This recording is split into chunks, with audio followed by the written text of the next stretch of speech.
Green beer Jello shots. Look how cool they look. Okay, so check this out. Jello shots, but they look like little mini beer. So we get actual beer. We're using Corona, but you don't have to use Corona. You can use any lager that you want.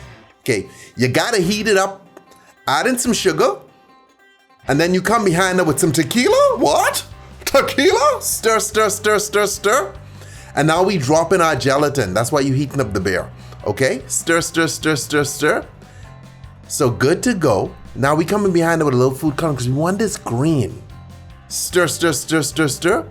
And now we pour it in. So this is our green beer. Okay, we can stick this in the fridge, let this harden. And now we come over the top of that with whipped topping to look like a nice beer foam. Look at that. Delicious, fun, easy to make. Stay tipsy.